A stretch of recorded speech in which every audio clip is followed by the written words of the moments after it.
जी welcome back. कैसे हैं आप सब। पिछली वीडियो से हमने स्प्रिंग सिक्योरिटी को सीखना स्टार्ट किया। हमने पढ़ा कि स्प्रिंग सिक्योरिटी क्या होती है, क्यों हम उसे यूज़ करते हैं। उसके साथ ही हमने एक प्रोजेक्ट बनाया और स्प्रिंग सिक्योरिटी को सीखना स्टार्ट किया। उस प्रोजेक्ट में हमने एक एंड पॉइंट क्रिएट किया था, ये वाला, ठीक है। बट बाय डिफ़ॉल्ट ये एंड पॉइंट जो है वो सिक्योर नहीं था। कोई भी इस एंड पॉइंट को एक्सेस कर सकता था ऐसे। फिर हमने क्या किया, हम गए डिपेंडेंसीज में और हमने स्प्रिंग सिक्योरिटी की डिपेंडेंसी को ऐड किया, ठीक है। जैसे ही हमने इस डिपेंडेंसी को ऐड किया, बाय डिफ़ॉल्ट जितने भी हमारे एंड पॉइंट हैं वो सारे के सारे सिक्योर हो गए। ओके। और हमें कुछ इस तरह से लॉगिन पेज शो हुआ। अब इसके अंदर पहले तो पासवर्ड और यूज़र नेम स्प्रिंग सिक्योरिटी हमें प्रोवाइड कर रहा था। बट उसके बाद हमने क्या किया, एप्लीकेशन डॉट प्रॉपर्टीज़ के अंदर हमने यूज़र नेम जो है वो भी डिफाइन कर दिया खुद से, और पासवर्ड भी अपना डिफाइन कर दिया, ठीक है। अब जब कभी भी इस एंड पॉइंट पे कोई भी आता है तो यहाँ पर क्या शो हो रहा है, लॉगिन फॉर्म, जो कि हमने क्रिएट नहीं किया। ये कौन हमें प्रोवाइड कर रहा है, स्प्रिंग सिक्योरिटी प्रोवाइड कर रहा है। कैसे प्रोवाइड कर रहा है इसके बारे में थोड़ी देर में हम बात करते हैं, ठीक है। अब यहाँ पर हमने यूजर नेम सेट किया हुआ है लतीफ और पासवर्ड सेट किया हुआ है 1234। साइन इन करते हैं तो यहाँ पर देखिए हम इस पेज को एक्सेस कर पा रहे हैं, ठीक है। अब अगर मैं इसी क्रोम के अंदर दोबारा से इस एंड पॉइंट को एक्सेस करने की कोशिश करता हूँ तो क्या मुझसे ये दोबारा से पासवर्ड और यूजर नेम मांगेगा। देखते हैं, नहीं मांगा। इट मीन्स यहाँ पर सेशन ट्रैकिंग भी हो रही है, ठीक है।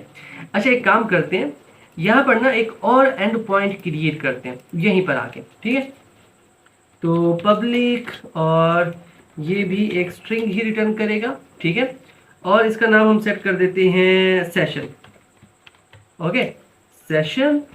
और इसके अंदर हमने रिटर्न कर देना है TURN रिटर्न, और हम रिटर्न कर देंगे सेशन आईडी। सेशन आईडी, ठीक है। अभी सेशन आईडी कैसे लेकर आनी है उसके बारे में बात करेंगे। तो यहाँ पर हम यूज़ करेंगे गेट मैपिंग का। सो @get मैपिंग, और ये एंड पॉइंट हमारा होगा आईडी, ठीक है। मतलब कोई भी यहाँ पर आए तो उसे सेशन आईडी मिलेगी, ठीक है जी। सेव कर लेते हैं और अपने सर्वर को ना मैं स्टॉप करके फिर से रन करता हूँ, ठीक है।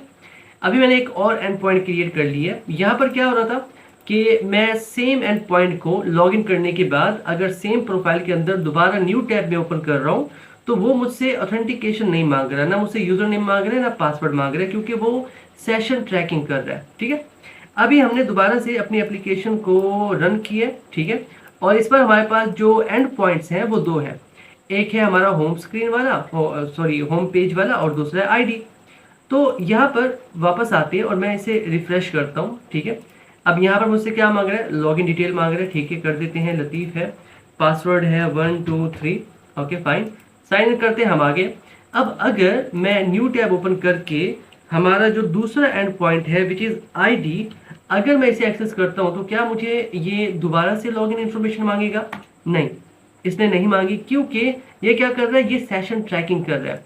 अब देखो सेशन क्या होता है, सेशन ट्रैकिंग क्या होता है, इस वीडियो में मैंने डिटेल से समझा रखा है, मैं चाहता हूँ आप इसे जाकर देखें। अब यहाँ पर जो सेशन आईडी है ना वो हर बार यूनिक होती है। मतलब मैं आया इस एप्लीकेशन पे तो मुझे सेशन ट्रैकिंग की जो आईडी है, सेशन आईडी, वो मुझे मिली है। अब उसे देखते हैं कि वो कौन सी आईडी है। देखो यहाँ पर आते हैं, इसके साथ ना मैं HTTP रिक्वेस्ट को यूज़ कर लेता हूँ। सो HTTP और सेशन HTTP रिक्वेस्ट को यूज़ कर लेते हैं, HTTP request, okay, HTTP server request, okay. और यहाँ पर मैं रिक्वेस्ट का एक ऑब्जेक्ट बना लेता हूँ RQ, और यहाँ पर आके ना इसके अंदर हमारे पास मेथड होता है, कॉन्केटिनेशन कर लेते हैं, request dot gate session ID, ठीक है। ये रहा सेशन, और मैं इसकी आईडी को गेट कर लेता हूँ, ठीक है। अब क्या होगा, आउटपुट में जो सेशन आईडी मुझे मिली है वो भी मुझे शो होगी, ठीक है। अभी यहाँ पर हम हैं, ठीक है, यहीं पर हमें सेशन आईडी मिलनी है। तो एक काम करता हूँ, इस एप्लीकेशन को ना हम स्टॉप करते हैं और अपने सर्वर को फिर से रन करते हैं, ठीक है। अब जो सेशन आईडी मुझे प्रोवाइड की गई है वो यहाँ पर शो होगी, ठीक है। Just to show you that session ID जो है वो चेंज नहीं होती अगर आप एक ही बार लॉगिन करते हो और न्यू टैब को ओपन करते हो, ठीक है। वापस चलते हैं और इसे मैं एक बार रिफ्रेश करता हूँ। तो पहले तो पासवर्ड मांगेगा, ठीक है। तो यहाँ पर आते हैं और 1 2 3 4 साइन इन करते हैं, तो यहाँ पर देखें ये सेशन आईडी भी हमें शो हो रही है। ठीक है, यहाँ पर देखें यहाँ से स्टार्ट हो रही है हमारी सेशन आईडी, और हर बार सेशन आईडी चेंज होगी। आप लॉग आउट करोगे, दोबारा लॉग इन करोगे तो सेशन आईडी आपकी चेंज होगी। देखो मैं आपको करके दिखाता हूँ। यहाँ से ना मैं लॉग आउट करता हूँ, लॉग आउट हो गया जी। ठीक है, हुए भी है नहीं हुए, एक काम करते हैं, यहाँ से लॉग आउट करता हूँ, लॉग आउट। ठीक है जी, लॉग आउट हो चुके हैं। ओके, अब दोबारा से वो हमसे क्या मांग रहा है कि आप यूज़र नेम पासवर्ड एंटर करो। तो मैं यहाँ पर एक काम करता हूँ, यूज़र नेम दे देता हूँ यूज़र, सॉरी लतीफ़ था, लतीफ़, और पासवर्ड था 1 2 3 4। साइन इन करते हैं। अब अगर हम आईडी पे जाएं तो अब जो हमारी सेशन आईडी है वो चेंज होगी। यहाँ पर देखिए अब की बार क्या है, हमारी जो सेशन आईडी है वो चेंज हो चुकी है। ठीक है, हर टाइम जब आप लॉग आउट करते हो और फिर से लॉग इन करते हो तो सेशन आईडी आपकी चेंज हो जाती है। ठीक है, उतनी देर ये रहेगी जब तक आप लॉग इन नहीं कर जाते या फिर आप अपने इस क्रोम को बंद नहीं कर देते। ठीक है, अब इसके लिए ना मेरे पास, मैंने अपने सिस्टम में इंस्टॉल किया हुआ है पोस्टमैन, उसको भी यूज़ करके देख लेते हैं। मैं उसको ओपन कर लेता हूँ। ओके, तो यहाँ पर देखिए पोस्टमैन में हम आ चुके हैं और मुझे लोकल होस्ट को सर्च करना है। ठीक है, अब यहाँ पर देखिए हमारे पास शो हो रहा है अनऑथराइज्ड। ठीक है, मतलब हमने यूज़र नेम और पासवर्ड एंटर नहीं किया। तो यहाँ पर देखो हमारे पास ऑप्शन है ऑथराइजेशन, यहाँ पर आते हैं। कोई ऑथ सिलेक्टेड नहीं है तो मैं बेसिक ऑथ को यहाँ से सिलेक्ट कर लेता हूँ। तो यहाँ पर मुझे पासवर्ड प्रोवाइड करना है और यूज़र नेम, तो यूज़र नेम है लतीफ़ और पासवर्ड है 1 2 3। ठीक है, और गेट रिक्वेस्ट है, सेंड करते हैं। तो यहाँ पर देखें, ठीक है जी, अनऑथराइज्ड फिर से आ रहा है स्टेटस अनऑथराइज्ड। वाई ओके, हमने 4 तो लिखा ही नहीं है। ठीक है, अब ठीक है, सेंड करते हैं। अब यहाँ पर देखो स्टेटस हमारे पास ओके है और यहाँ पर लर्निंग स्प्रिंग सिक्योरिटी भी आ रहा है। अब मैं दूसरे जो हमारा आईडी एंड पॉइंट है ना उसको एक्सेस करता हूँ। ठीक है, आईडी सेंड करते हैं। तो यहाँ पर देखो हमारे पास अब जो हमारे पास आईडी आ रही है ना वो चेंज है। ठीक है, यहाँ पर देखो EC32 और ये जो आईडी है ये चेंज है 70B7। ठीक है, तो इस तरह से हर बार आप जब लॉगिन करते हो तो आपको एक नई सेशन आईडी मिलती है। ठीक है, तो चलिए जी, ये तो हो गया कि सेशन आईडी कैसे आपको मिल रही है। अब बात करते हैं कि ये जो हमारे पास फॉर्म आया बेसिकली जब हमने लॉगिन किया, मैं यहाँ से लॉग आउट कर लेता हूँ पहले, लॉग आउट। ठीक है, ये देखो ये भी फॉर्म मेरे पास आ रहा है जो कि मैंने क्रिएट नहीं किया। ठीक है, ये भी फॉर्म मेरे पास आ रहा है जो कि मैंने क्रिएट नहीं किया, बट ये आ कहाँ से रहा है। ठीक है, इसके बारे में बात करते हैं। तो इसको समझने के लिए आपको समझना होगा स्प्रिंग सिक्योरिटी आर्किटेक्चर को। देखो मान लो कि ये हमारी एप्लीकेशन है जो कि हम क्रिएट कर रहे हैं। इस एप्लीकेशन के अंदर हमारे पास डिफरेंट कंट्रोलर्स हैं। ठीक है, हम बनाते हैं कंट्रोलर्स, काफ़ी सारे कंट्रोलर्स होते हैं, और एक हमारे पास होता है फ्रंट कंट्रोलर। ठीक है, जो कि जितनी भी रिक्वेस्ट आ रही होती है उनको हैंडल करते हैं।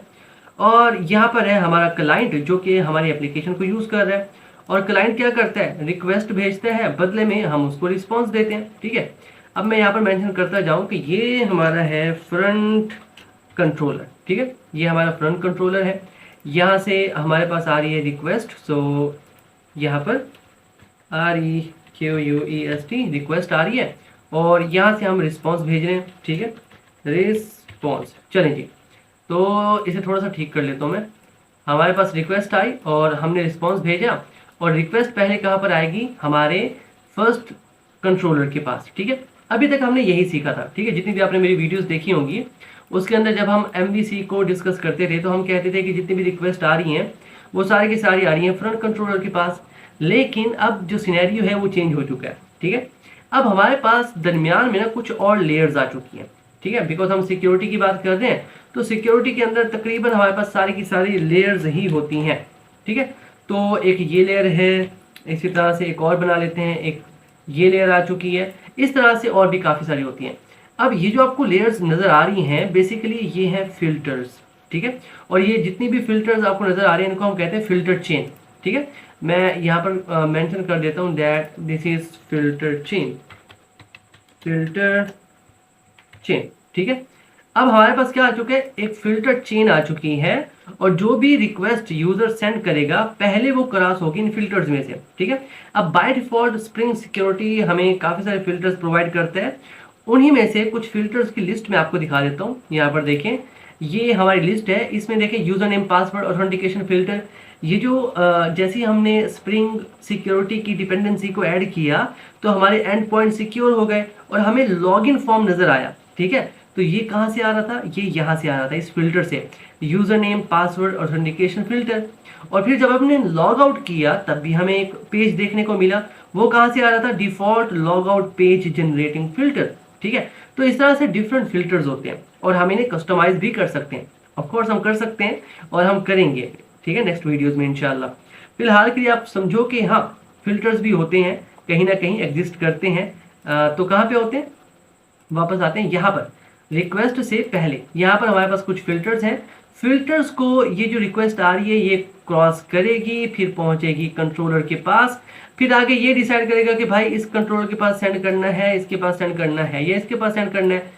जिसके पास भी सेंड करना है वहां से फिर वापस आएगी और फिर जाके इस यूजर को मिलेगी जो कि यहाँ पर बैठा है। ठीक है, इस तरह से अब हमारे पास क्या चीज ऐड हो चुकी है? ये जो फिल्टर्स है ना, ये ऐड हो चुके हैं। पहले हमने फिल्टर्स के बारे में नहीं पढ़ा था, पूरी सीरीज हमारी गुजर चुकी है, एमबीसी भी हमने पढ़ा, बट हमने फिल्टर्स की बात नहीं की क्योंकि अभी तक हमने सिक्योरिटी को डिस्कस नहीं किया था। ठीक है, तो अब सिक्योरिटी आ चुकी है तो इनके बारे में बात कर रहे हैं। अब फिल्टर चेंज हो गए कि हाँ यहाँ से क्या हो गया, हटा देता हूँ मैं इसे जस्ट। चलें जी, यहाँ पर देखिए, अब आपने इस आर्किटेक्चर को माइंड में रखना है कि हमारे पास कुछ फिल्टर्स हैं, ठीक है, जिन्हें हम कहते हैं फिल्टर चेन। यहाँ पर मैंने 3 बनाए हैं, बट ये काफ़ी सारे होते हैं, 3 से ज़्यादा भी हो सकते हैं, ठीक है ना। बाय डिफॉल्ट भी हमें काफ़ी सारे मिल रहे हैं, तो इनको हम कस्टमाइज करना सीखेंगे। बस आपके माइंड में होना चाहिए कि हाँ, फिल्टर्स भी होते हैं और रिक्वेस्ट को सारे के सारे फिल्टर्स में से पार होके जाना पड़ता है, तब जाके वो सही कंट्रोलर तक पहुँचती है। ठीक है, तो चलें जी, ये तो हो गया आर्किटेक्चर और ये है हमारी एप्लीकेशन जिसे हम क्रिएट कर रहे थे। और फिलहाल के लिए हमने क्या किया, 2 एंड पॉइंट्स क्रिएट किए। ठीक है, हमने सेशन आईडी को देखा कि किस तरह से आप गेट कर सकते हैं। बाय द वे, आपके पास एक और मेथड भी है सेशन आईडी को गेट करने का, तो वो मैं दिखा देता हूँ आपको। लतीफ़ और पासवर्ड है 1 2 3 4। साइन इन करते हैं। ठीक है, तो आपने करना है इंस्पेक्ट और इसे थोड़ा स्टॉप कर लेते हैं जी। यहाँ पर देखिए नेटवर्क का है। ठीक है, नेटवर्क में हम आ चुके हैं, so we need to find, okay. अब यहाँ पर देखें लोकल होस्ट पे हमारी जो एप्लीकेशन है वो रन हो रही है, तो इसे क्लिक करते हैं और हेडर के सेक्शन में थोड़ा नीचे आए तो यहाँ पर देखिए हमारे पास है सेशन आईडी, ये रही। ठीक है, अब यहाँ पर देखिए आईडी कौन सी है, CFF57। अब इसको अपने एंड पॉइंट से चेक कर लेते हैं वही है या नहीं है। तो हमारे एंड पॉइंट पे हमने एंड पॉइंट बनाया था आईडी, वहाँ चलते हैं। तो यहाँ पर देखिए सेम वही हमें शो हो रही है, CFF, ये रही CFF57। ठीक है, तो सेम है, मैं यहाँ से दिखा देता हूँ आपको। आईडी पे है, ठीक है, आईडी के अंदर जाते हैं तो यहाँ पर देखें CFF57। आई होप आपको ये नज़र आ रही होगी। तो हमारी जो सेशन आईडी है वो बिल्कुल सेम है। ठीक है, तो यहाँ से भी आप सेशन आईडी को चेक कर सकते हैं और अगर आप अपने कोड में से करना चाहते हैं तो ये मेथड हमने यहाँ पर लिखा हुआ है, सिंपल, आप यहाँ से भी चेक कर सकते हैं। बस इसका जो पॉइंट था वो ये समझाना था कि सेशन आईडी आपको हर बार यूनिक मिलती है, हर बार डिफरेंट होती है। अभी फिलहाल सेशन आईडी हमें कौन प्रोवाइड कर रहा है? स्प्रिंग सिक्योरिटी प्रोवाइड कर रहा है, और हम चाहते हैं कि यार जब हम कस्टमाइज करें तो सेशन आईडी हम प्रोवाइड करें। ठीक है, तो उसके लिए आपको ये जो बेसिक नॉलेज है ये होना चाहिए। ठीक है, ये ज़रूरी है क्योंकि आगे जाके जब हमने प्रोजेक्ट क्रिएट करने हैं तो मैं चाहता हूँ बेसिक से बेसिक नॉलेज भी आपके पास हो। ठीक है, चलें जी, ये चीज़ें तो कवर हो गई। सेशन ट्रैकिंग को हमने देख लिया, हमने देखा कि आर्किटेक्चर क्या होता है स्प्रिंग सिक्योरिटी का। तो आज के लिए इतना काफ़ी है। ठीक है, नेक्स्ट वीडियो से नेक्स्ट टॉपिक्स को हम कवर करना स्टार्ट कर देंगे। अभी के लिए इतना ही, मिलते हैं आपसे नेक्स्ट वीडियो में। तब तक के लिए keep connected and keep coding. Thank you.